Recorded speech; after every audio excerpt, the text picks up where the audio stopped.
अनुकरणीय विषय है, जीवन में उतारने वाला विषय है, जीवन को प्रेरणा लेने वाला विषय है, जीवन को सजाने वाला विषय है। एक नीच कहते हैं इसको साधारण परिवार, लोग कहते हैं नीच जाति, लेकिन मैं कहता हूं साधारण परिवार में जन्म लेने वाले सबर की बेटी, पिता का नाम था सबर, उनकी बेटी है सबरी। जाति में है आजकल कहते हैं मुसहरनी, पारिवारिक भाषा था भीलनी।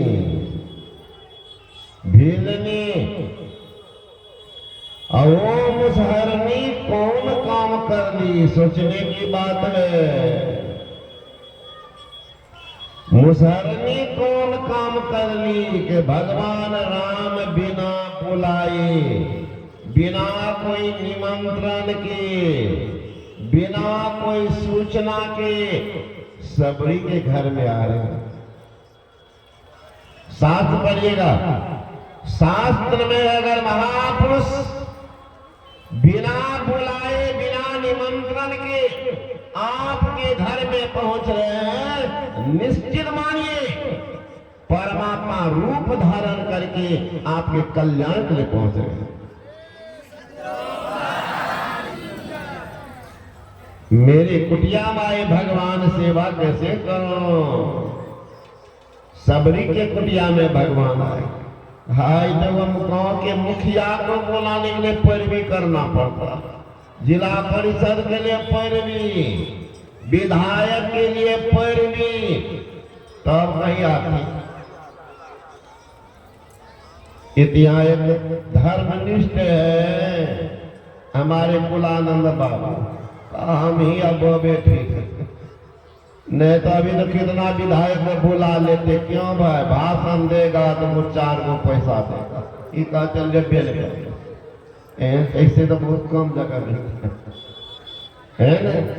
तो हर एक मंच पर विधायक, सांसद, मुखिया भर जाता, भी जहां से आए तो 6 वही। तो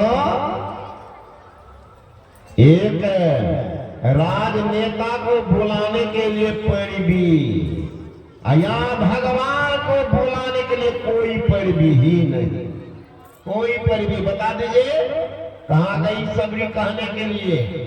अंगद को कहने गई थी, विभीषण को कहने गई थी, कि लक्ष्मण से संवाद हुई थी, उस वक्त फोन नहीं था, तो बोल लेते तो चुपे जाओ, लक्ष्मण से फोन पे बात करती थी, होने नहीं। तो भगवान आ रहे हैं सबरी की कुटिया में, कोई पैरवी है, कोई पैरवी। भगवान पहुंचे हैं। सबरी कैसी थी? झाड़ू से लोग रास्ता को सजाते हैं, और सबरी बाल से रास्ता को झाड़ते थे, अपने बाल से। भगवान आएंगे, मेरा सौभाग्य होगा मेरे बाल को कि भगवान ने दिया है झाड़ू लगाने के लिए, चरण धूली झाड़ते। ऐसे मिलता हमारा सबको। मेरा भगवान में समा गई, ऐसे समा गई सबको में भूल जाती।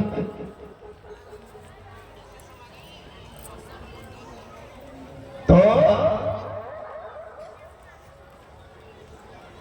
सबरी के कुटिया में भगवान, अब भगवान से कह रही आपकी स्थिति किस तरह से करो, मैं तो नहीं जानती, हम ही को बता दीजिए, जैसे कहेंगे स्थिति कर दो। अब बताइए आपके घर में हम पहुंच जाए, हम ही को कहिएगा कि बाबा चौकी पर बिछा दे, वो बिछौना ऐसे नीचे में धरती में बैठ जाइए, क्या कहेंगे? कैसी बोली बाली है कि भगवान को कहते हैं मैं यह स्तुति नहीं जानती हूँ, किस तरह से आपकी स्तुति करूं, कहीं विधि स्तुति कराओ तुम्हारी, अधम जात में जरमति भारी, अधम ते अधम अधम अति नारी, 13वां में मति मंदगारी, 3 अधम के जिक्र की है। अधम ते अधम अधम अति नारी, अधमाधम ऐसी नारी अनपर गमान। आप प्रस्तुति किस तरह से भगवान राम हंसने बैठे, कहते रे पगली तो हमसे पूछती है कि स्तुति कैसे करें, पूजा नहीं जानती हो, तुम तो सब कुछ जानती हो, सब कुछ जानती हो। गुरुकुल में रह करके कोई विद्यार्थी कहे कि कैसे भोजन बनाने के लिए होता है, कैसे खाना पड़ता, कहाँ जाना, गुरुकुल है वो महाराज। उसे सबरी तुम तो साधु के आश्रम में रही हो, तो मतंग ऋषि की शिष्या थी, मतंग ऋषि की शिष्या थी, आश्रम में रह रही थी, उन्हें जानती थी स्तुति किसको कहते, कैसे की जाती है। दिन रात वही वातावरण, दिन रात वो भगवान को जांच रही है। देखिए भक्त भी है, 1 से 1 भी है, पहले भगवान को जांचेंगे, है ना। गुरुओं कीजिए तो ठुकिए ठाक करके एक व्यक्ति चला राजा था, घोड़ा पर चढ़ के जा रहा, दादू दयाल जी महाराज के आश्रम,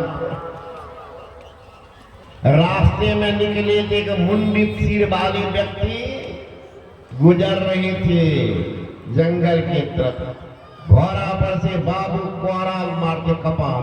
अभी पूछने का तरीका था, अरे किसी से मुंह से पूछा जाता कि कोरे ठोक कर एक कोरा दिया, कपार से खून निकल गया। है मुंडित सिर वाले दादू दयाल जी घर किधर है? कुटिया। अरे वही है बाबू, आगे जाइएगा ना, मोरबा है, बगल में कुटिया है, दादू दयाल। पहुंच गए वहां जब पहुंचे तो थोड़ी देर के बाद दादू दयाल जी महाराज आकर के बैठते हैं। अब तो बाबू का तो होश उड़ गया, सब आदमी घुमा जाए कौन। अब वो बाबू साहब घोड़ा वाला सोचते हैं कि हम तो नीचे कपार ठोके थे, अब क्या होगा, कहीं बाबा जी दिया पानी का छिट्टा दोगे। हताश उदास परेशान लोगों के बीच में बैठे दादू जी आदिमाग सुनो, डरने कोई बात नहीं। कहाँ आए हो? कहा गुरु करने के। तो डरने की क्या बात है? डरने क्या बात है? लोग नहीं समझे। का क्या हुआ? का कपाल में देख खून जो निकल रहा है, हाँ हम ही ठोक दिए, कोर्रा से मारे थे। का सुनो, माय दाय जाती है भाट बाजार, मिट्टी की हंडी खरीदती, मिट्टी की हंडी खरीदने जाती है। इसमें भी इंजीनियर का बैठे हुए, साधारण नहीं है। वो भी मैया ठोकती है घरा को कि फूटा मंगा तो नहीं, ठोक लेती है तब खरीदती है, ऐसे नहीं खरीदती है। एक मैया का मैंने देखा कि ऐसी भीड़ थी, अब मैया कदवा उठा ले उंगली घुसा दे। क्या कर रही है रोज? क्या बाबा जानते हैं नख जिस कदवा में घुस जाए वो खिंचा है, नहीं घुसे समझे जुआ है। वही देख रहे इंजीनियर सब इसमें भी है, भोजन विभाग, आपको नहीं पता हो है ना। भिंडी के मुंह को तोड़ियो बोला तन से टूट जाए तो खिंचा है, नहीं टूटे तो जुएल का। तो का बाबू डरने कोई बात नहीं।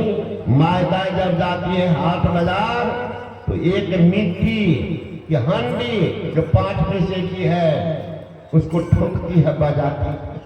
अब तुम गुरु करने चला है, अगर एक कोड़ा ठोकिए के देख लिया तो कौन बड़ी बात, बढ़िए है ठोकना था।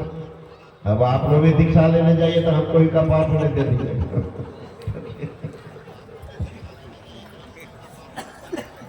कहिएगा बाबा आप ही तो बोले थे ठोक करके करके। तो संत कैसे हैं, उनके आश्रम में उन्हीं के शिष्य थे जग्गा। कितनी सामर्थ्य होगी सुन लीजिए। दादू दयाल के शिष्य थे जग्गा। गए सूत मांगने के लिए, दो माई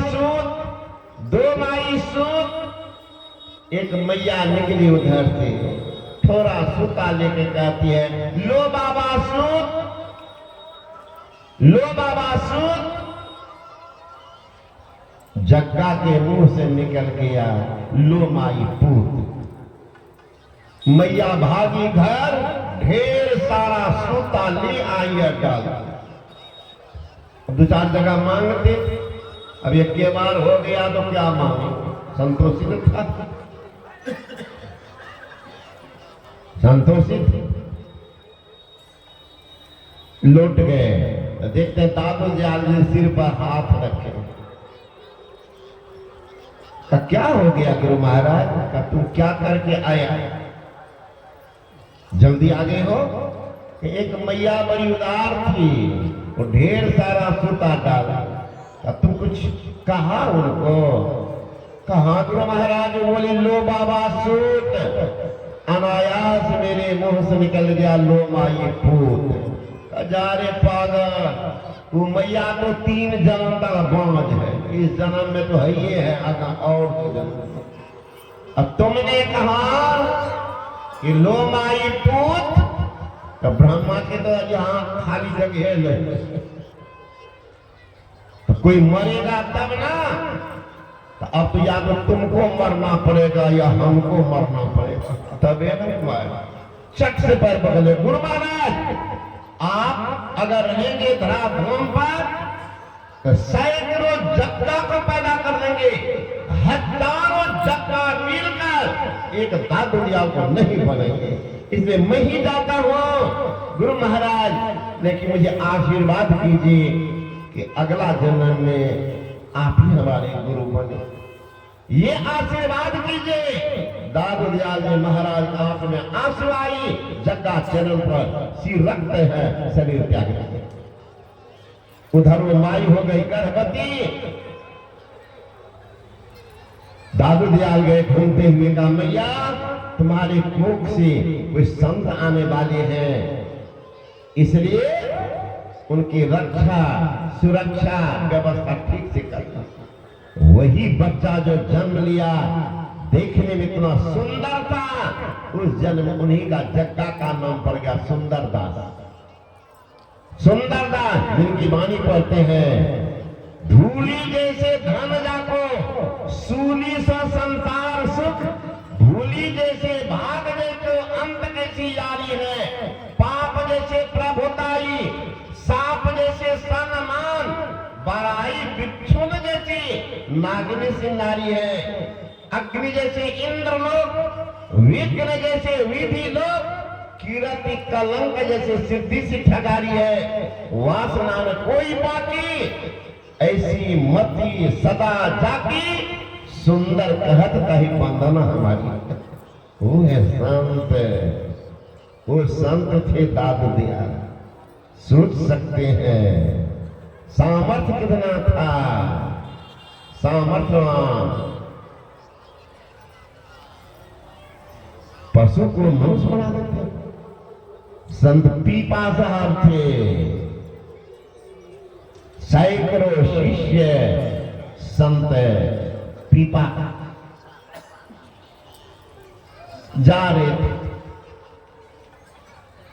संत पीपा जाति से थे क्षत्रिय, दीक्षा लिए पीपा, लेकिन उधीर धुंध में थी। एक तो राजा है,